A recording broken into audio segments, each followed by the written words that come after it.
Hello दोस्तों, अगर आपके घर में भी प्यारे प्यारे छोटे छोटे और क्यूट क्यूट बच्चे हैं तो आज का पॉडकास्ट आपको देखना कंपलसरी है, क्योंकि आज बात होगी आपके बच्चों की सेहत की। वही बच्चे जो आपको जान से ज़्यादा प्यारे हैं, क्योंकि बच्चे अपनी परेशानियां या अपनी प्रॉब्लम्स खुद नहीं बताते। आपको उनके हाव भाव से या उनके एक्सप्रेशन से देखना होता है कि उन्हें क्या प्रॉब्लम है। अक्सर घरों में कहा जाता है कि बच्चा अगर गोलू मोलू है तो ज़्यादा हेल्दी है, और अगर बच्चा गोलू मोलू नहीं है तो कम हेल्दी है। पर क्या सच में गोलू मोलू बच्चा ज़्यादा हेल्दी होता है, या गोलू मोलू होना उसकी बीमारियों की तरफ जाने की एक निशानी है? आज इसी टॉपिक पर बात करने के लिए हमारे साथ हैं डॉक्टर वत्सला शर्मा मैम। डॉक्टर वत्सला शर्मा मैम मेडिकल सुपरिटेंडेंट हैं ऑप्टिमा हॉस्पिटल की, और पीडियाट्रिशियन है, बच्चों की स्पेशलिस्ट डॉक्टर हैं, और मेडिकल की स्टडी के साथ साथ मैम ने IIM बेंगलोर से मैनेजमेंट की स्टडी भी की है। साथ ही मिसेस एशिया पैसिफिक 2024 की विनर भी रह चुकी हैं। तो आइए आपको मिलवाता हूँ डॉक्टर वत्सला शर्मा मैम से।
डॉक्टर वत्सला मैम, आपका बहुत बहुत स्वागत है हमारे शो में। आपने हमें टाइम दिया। थैंक यू अब यहाँ आने के लिए, मेरे साथ इंटरव्यू करने के लिए। Thank you so much. Ma'am, सबसे पहले यही बताइए कि क्या हर गोलू मोलू या चबी बच्चा अंदर से कमजोर होता है, या वो सच में हेल्दी होता है? जरूरी नहीं है कि हर गोलू मोलू बच्चा कमजोर हो, वो हेल्दी भी हो सकता है। पर ज्यादातर क्या होता है, जैसे मैंने अपने प्रैक्टिस में भी देखा है, मेरे पास बहुत बच्चे आते हैं जो बहुत चबी आपको लगते हैं, बहुत गोलू मोलू होते हैं, बट यूजुअली क्या होता है कि वो खाली दूध मक्खन ऐसी चीजों पे रहते हैं। उनकी मदर्स रखते हैं तो वो गोलू मोलू तो हो जाते हैं, बट अंदर से वो बहुत कमजोर होते हैं। ज्यादातर मैंने ये देखा है, जैसे आयरन, उनका हीमोग्लोबिन, जैसे एनीमिया जिसको हम बोलते हैं, खून की कमी, 4-5 खाली मिल्क बेस्ड डाइट पे, जब वो खाली दूध की डाइट पे रहते हैं, तो ये बहुत कॉमन है। मैंने बहुत से पेशेंट्स देखे हैं। तो हाँ, हेल्दी भी हो सकता है, पर अगर ये चबीनेस उसके टॉडलर एज जब बड़ा होता है, या फिर टीन एज या स्कूल गोइंग एज में चले, फिर वो धीमे धीमे ओबेसिटी में या वेट बढ़ने में भी कन्वर्ट हो सकता है। और उससे फिर मेडिकल प्रॉब्लम्स ही आती हैं। तो पैरामीटर्स या मापदंड हमारे चबीनेस की जगह होने चाहिए। Physical activity, growth and development, height gain कर रहा है कि नहीं, मेंटली साउंड है। फिर हम लोग कहते हैं माइलस्टोन्स, बच्चा जो टाइम पे एज के साथ बच्चा चीजें सीखता है, बैठना सीखता है, गर्दन संभालना सीखता है, दौड़ चलना विद सपोर्ट, बैठना विद सपोर्ट, फिर अपने आप चलना, जब ये सब शुरू करता है, ये ज्यादातर चीजें जो हमें देखनी चाहिए। मैम, जैसे चबी बच्चा होता है तो चलने में भी उसे प्रॉब्लम होती है, या वो देर से चलता है? नहीं, ऐसा तो कुछ नहीं है कि चबी बच्चा देर से चलेगा, पर अगर प्रॉब्लम हो रही है चबी बच्चे को, वो क्यों हो रही है? वो ऐसा नहीं है कि वो चबी है तो एक श्योरिटी है कि वो नहीं चल पाएगा। अगर वो नहीं चल पा रहे तो वेट के कारण ही तो है। जब आपकी बॉडी का वेट ज्यादा है तो ऑब्वियसली आपके हार्ट पे, लंग्स पे ज्यादा जोर पड़ रहा है, मसल से पड़ रहा है। तो चबी एक है, चबी बच्चा एक है, ओबीस बच्चा। जैसे जैसे बच्चा चबी से ओबेसिटी की तरफ जाएगा तो चलना फिरना तो मुश्किल हो जाएगा, और बीमारियां भी बढ़ सकती हैं। लोग ये भी बोलते हैं कि बचपन का मोटापा बड़े होने के बाद खत्म हो जाता है, तो इस बात में कितनी सच्चाई है? हाँ, हो सकता है। वो कई बार, जैसे जो बेबीज होते हैं, जैसे जैसे बड़े होते हैं, उनका वो वेट उनका कम होता है, देखते हैं हम ऐसा। पर जरूरी नहीं है। बच्चे कई बार जो बचपन से उनका वेट पुट ऑन करते हैं, चबीनेस होती है, वो भी बाद में मोटापे की तरफ भी जाती है, और उससे फिर कई बार उनको डायबिटीज, बचपन से जो वेट के कारण है, डायबिटीज टाइप 2 उसको बोलते हैं, हाइपरटेंशन, और ये सारी मेडिकल चीजें हो सकती हैं। अच्छा मैम, बच्चों में जो डायबिटीज की प्रॉब्लम होती है, क्या वो न्यूट्रिशन डेफिशिएंसी की वजह से होती है? नॉट न्यूट्रिशन डेफिशिएंसी, दो तरीके की डायबिटीज होती हैं जो हमारे देखी जाती हैं जी। और इंडिया में तो बहुत, इंडिया क्या हर जगह बढ़ रहा है। टाइप 1 तो होती है जो अनुवांशिक जो चलती है, जी। जो टाइप 2 है वो एक्चुअली डाइट का जो पैटर्न्स होते हैं, मीठा, फ्राइड, जो इंडियन पैटर्न्स है, बच्चे जो चबी होते हैं। टाइप 2 डायबिटीज वो न्यूट्रिशन डेफिशिएंसीज नहीं, गलत न्यूट्रिशन की वजह से, ओबेसिटी, जब आप मोटापा बढ़ाते हैं तो उनसे ये सब, यही मेडिकल प्रॉब्लम्स है जो हो सकती हैं। पेशेंट्स आते हैं, अगर वो फैमिली समझदार है, बच्चे को सही न्यूट्रिशन दे रही है, वो ज्यादा जरूरी है, इंस्टेड ऑफ कि खाते पीते घर का मतलब खूब घी तेल खिलाओ बच्चे को मोटा करो, ऐसा कुछ नहीं। ऐसा नहीं है। ऑप्शन हो रहा है कि कुछ बच्चे ऐसे होते हैं जो बहुत कम खाते हैं फिर भी चबी हो जाते हैं, तो उसका क्या रीजन होता है? ऐसा कौन सा बच्चा आपने देख लिया जो बहुत कम खाते हैं और चबी हो जाता है? मैं बताऊं, बहुत कम खाता है पर खूब पीता है दूध, अच्छे मिल्क बेस्ड जो डाइट्स होती है ना। नहीं, मैंने बच्चे देखे हैं एक्चुअली कि बच्चा जैसे उसका क्या हुआ कि उसको दूध पे ही रखा। मेरे पास आते अभी आई थी एक बच्ची, बहुत आप उसको देखते, इतनी प्यारी बच्ची थी, मोटे मोटे गाल उसके, और आप देखते लगता वो कितनी हेल्दी है, पर जैसे वो चलने फिरने में उसको परेशानी थी। मैंने वो मेरे पास आई तो उसको देखा तो उसका HB था 4 हीमोग्लोबिन, जो खून की कमी है, एनीमिया। वो इसीलिए कि हम तो खूब दूध पिलाते हैं इसे, बस क्या पीती है, बस दूध पीती है। तो खाता पीता बच्चा तो चबी हो गई। अगर खा नहीं रहा है, खाता पीता बच्चा चबी नहीं भी हो सकता है, पर नहीं खाने वाला चबी नहीं हो सकता। भी होता है कि भाई पेरेंट्स को नहीं पता एक बैलेंस डाइट क्या है। हाँ, ये उसकी भी अवेयरनेस बहुत कम है, बहुत कम है।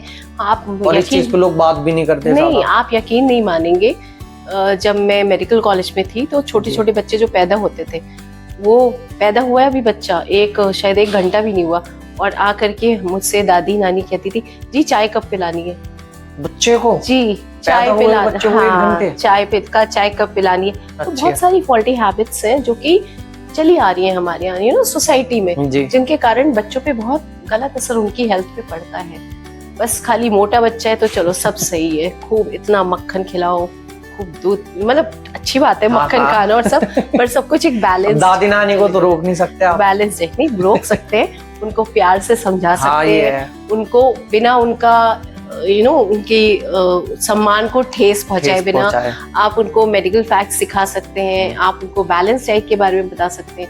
और आजकल तो मम्मियों से ज्यादा दादी नानी ज्यादा समझदार होती है। मम्मी तो जल्दी से बिस्किट देती थी कि बेटा बच्चा बिजी, मैं काम करूं। बट यस, बैलेंस डाइट बहुत जरूरी है बच्चे को देना। हरी सब्जियां, दूध जरूरी है, बैलेंस्ड, हर सब कुछ एक बैलेंस में होना चाहिए। फैट भी, घी भी जरूरी है, पर एक बैलेंस बना के रखना पड़ेगा। बैलेंस बना के चलेंगे तो बच्चा हेल्दी रहेगा। चबी होना उसके मूड को स्विंग करता है या उसके चिड़चिड़ेपन का भी मतलब असर डालता है उस चीज पे, अगर बच्चा ज्यादा चबी है तो? आप बच्चे से आप क्या कहना चाहते हैं? एक इन्फेंट मतलब जो 1 साल से छोटा बच्चा है या टॉडलर है, स्कूल गोइंग है, देखिए चिड़चिड़ापन आ सकता है। जब एक होता है चबी बच्चा जरूरी नहीं है कि चिड़चिड़ा होगा, प्लेफुल भी हो सकता है, वो चबी है, वो ओबीस नहीं है। जो ओबीस बच्चा होगा, जो ओवरवेट होगा, एक स्टेप आगे चबी से, चबी तो बस चबी है, ओवरवेट समझ गया, जिसका वजन बहुत वजन है, बहुत फैट है, वो बच्चा, उसको चलने में परेशानी होगी, वो हाफेगा, उसको डायबिटीज होगी, बहुत सारी प्रॉब्लम होती है, चिड़चिड़ा हो सकता है। हाँ, चबी से ज्यादा ओबीस बच्चे स्कूल गोइंग क्यों चिड़चिड़े हो सकते हैं? उनको वहाँ चढ़ाया जाएगा, उसको कॉम्प्लेक्स होगा, तो ये मल्टी डायमेंशनल चीज है जो कि चिड़चिड़ापन कर सकती है। बट हाँ, ये नहीं है कि चबी है तो चिड़चिड़ा है, ऐसा कुछ नहीं है, पतले भी चिड़चिड़े हो सकते हैं। हाँ, मतलब स्कूल में अगर चबी बच्चा या मोटा बच्चा जाता है तो उसे अलग तरीके से, फिर उसको कोई मोटा बोलता है, कुछ बोलता है, तो उससे भी थोड़ा सा मूड स्विंग हो जाता है। एक पार्ट है खाली, दूसरा पार्ट है कि उसको खुद को परेशानी है, तो वो चिड़चिड़पन से निकलती है। पर हर चबी बच्चा या ओबीस बच्चा जरूरी नहीं है। बहुत ओबीस बच्चे होते हैं जो बहुत अच्छे एक्टिविटीज करते हैं, फिजिकली एक्टिव होते हैं, डांसेस करते हैं, तो सब कुछ सब्जेक्टिव है इंसान के ऊपर, और उसको कितनी परेशानी है, कितना वो उसके कारण प्रभावित हुआ है उस पे, ओबेसिटी से, उस पे डिपेंड करता है। लोग सोचते हैं कि डॉक्टर के पास तभी जाना है जब बच्चा बीमार हो। क्या एक हेल्दी या चबी बच्चे को भी पीडियाट्रिशियन की जरूरत होती है, बिल्कुल जरूरत होती या है। बीमार पड़ने पे ही जाए? नहीं, देखिए बीमार पड़ने में तो आप तब ले आए ना जब अब ज्यादा कुछ हो नहीं सकता। जी अगर आप बच्चे को देखिए, जैसे हमारे यहाँ एक वेल चाइल्ड टाइम होता है, और यू कैन से जैसे फर्स्ट 2 years ऑफ लाइफ में जो बच्चा 1 से 2 साल का जी, होता है, सो वी शुड हैव कितने करीबन 10 विजिट्स तो होनी चाहिए। उसमें ना हम देखते हैं बच्चे की ग्रोथ का मतलब खाली ये नहीं कि वो चबी हो रहा है कि नहीं, वो लंबा हो, उसका अपने जो हमारे पैरामीटर्स हैं या जो हमारे स्टैंडर्ड्स हैं उनको मीट कर रहा है कि नहीं, जी हाइट में, फिर डेवलपमेंट उसका ठीक हो रहा है कि नहीं, जो एक माइलस्टोन्स होते हैं जो हमें बताते हैं कि बच्चा ठीक से बढ़ रहा है, उसको कोई परेशानी तो नहीं है, वो चेक होते हैं। फिर क्यों जरूरी है पीडियाट्रिशियन के पास ले जाना, टीके लगवाना, इम्यूनाइजेशन, बिल्कुल। इसलिए इंटरनेट से देख के बच्चों की मेडिसिन या डाइट प्लान कर लेते हैं, तो उन्हें आप क्या सलाह देंगे? क्या ये करना सही है? क्योंकि आजकल इंटरनेट का जमाना है। अगर इंटरनेट और गूगल उनके बच्चे को एग्जामिन कर ले, उसको देख करके बता दे, उसका चेस्ट देख ले स्टेथोस्कोप से, उसकी एक्चुअल में खड़े होके परेशानी देख ले, जी तो सही है। खाली एक रटा रटाया पैटर्न उसमें आता है कि हाँ डाली, बस सिम्टम्स डाले, बीमारी आ गई, वो गलत है। जरूरी नहीं है, जब तक आप बच्चे को फिजिकली देख नहीं रहे हो, बच्चा क्या किसी भी पेशेंट जी को, जी तो आप गूगल आपकी हेल्प कर सकते हैं, पर वो सब कुछ नहीं है। दवाइयाँ बिल्कुल नहीं लेनी चाहिए, क्योंकि एक बीमारी बहुत तरीके से प्रेजेंट कर सकती है। जैसे मेरे हिसाब से गूगल पे एक मतलब अगर आप सर्च करोगे तो अच्छे डॉक्टर्स को ढूंढने में आपकी मदद कर सकता है। सिम्टम्स आप डालोगे तो कई बार, जैसे हमारे पास बहुत सारे पेरेंट्स आते थे, पढ़े लिखे पेरेंट्स जी। जो ज्यादा ही पढ़ लिख जाते हैं, तो गूगल करके आते हैं और वो अपने आप ही इसको ये दीजिए, इसको वो दीजिए, ये करिए, बच्चा अच्छा। अगर इतना हो गया तो क्या होगा। तो ठीक है, फॉर टू सम एक्सटेंट अच्छी बात है कि आप गूगल कर रहे हैं, आपको नॉलेज है, आप अवेयर हैं, पर वो सब कुछ है, उससे आप अपने बच्चे की दवाइयाँ खुद दे दें और डाइट दे दें, वो गलत है। डॉक्टर तो डॉक्टर है, फिजिकली एग्जामिन करना और एक वर्चुअल प्लेटफॉर्म से दवाइयाँ निकलने में फर्क तो है ही। इसको आप क्या सजेशन देंगी जो चबी बच्चे को देखकर हमेशा टेंशन में रहते हैं? देखिए, टेंशन तो चबी वाले के में भी नहीं रहना चाहिए, पेरेंट्स को, मदर्स को, और पतले बच्चे में भी नहीं रहना चाहिए। ठीक है, चबी बच्चा है, अगर आपको लगता है वो लेथार्जिक, आलसी बच्चा है, जी भाग दौड़ नहीं पा रहा, तो परेशानी है। ऐसी मेरे पास बहुत मदर्स आती हैं, मतलब मैं भी शायद एक जमाने में परेशान रहती थी, मेरा बच्चा मोटा नहीं हो रहा है। तो अगर बच्चा चबी है या पतला है, वो कोई पैरामीटर नहीं है। चबी बच्चे भी हेल्दी हो सकते हैं और पतले बच्चे भी अनहेल्दी हो सकते हैं। अगर बच्चा एक्टिव है, ग्रो कर रहा है, ग्रो करने का मतलब खाली ऐसे नहीं, ऐसे भी मतलब हाइट गेन कर रहा है, फिजिकली एक्टिव है, इंटेलिजेंट है, क्लास में अच्छा है, मतलब मेंटली साउंड है, माइलस्टोन्स अपने अचीव कर रहा है, तो कोई परेशानी की बात नहीं है। मैं ये मदर्स को बहुत समझाती हूँ कि बच्चा अगर पतला है तो आप परेशान मत होइए, अगर वो स्टैंडर्ड्स को मीट कर रहा है, जो जैसे हमारे इंडियन बच्चों के अलग चार्ट्स हैं जिनसे हम मैच करते हैं कि बच्चे की हाइट उनके हिसाब से चल रही है कि नहीं, ग्रोथ है कि नहीं। अगर सब ठीक है तो बच्चा चाहे चबी हो चाहे पतला हो, आपको चिंता नहीं करनी है। बस बच्चे को हेल्दी बैलेंस डाइट दीजिए, उसको मतलब बैलेंस डाइट में हरी सब्जियां, दूध, दाल, चावल, जो अपना रूटीन का खाना है, और मौसमी फल, सब्जियां, और मक्खन भी दीजिए, दूध भी दीजिए, पर सब कुछ एक बैलेंस्ड होना चाहिए, तो बच्चा अच्छा ग्रो करेगा। फिर वो चबी हो तो अच्छी बात है, पतला हो वो भी अच्छी बात है। बच्चों का एक्टिव होना ज्यादा जरूरी है। फिजिकली अगर एक्टिव है, हाँ फिजिकली एक्टिव है, अगर बच्चा अच्छा एक्टिव है, दौड़ता भागता है, खेलता कूदता है, एक्टिव है, घर में सबसे बात करता है, खेलता है, और बहुत मतलब वो तो आप जाएंगे पीडियाट्रिशियन के पास तो उसकी हाइट और ग्रोथ देखते ही हम लोग ग्रोथ चार्ट बना के देते हैं, तो कोई घबराने की बात नहीं है। टाइम पे दिखाइए डॉक्टर्स को। जैसे पहले साल में तो मैंने आपको बताया फर्स्ट 2 years में 10 से 12 बार दिखाते हैं।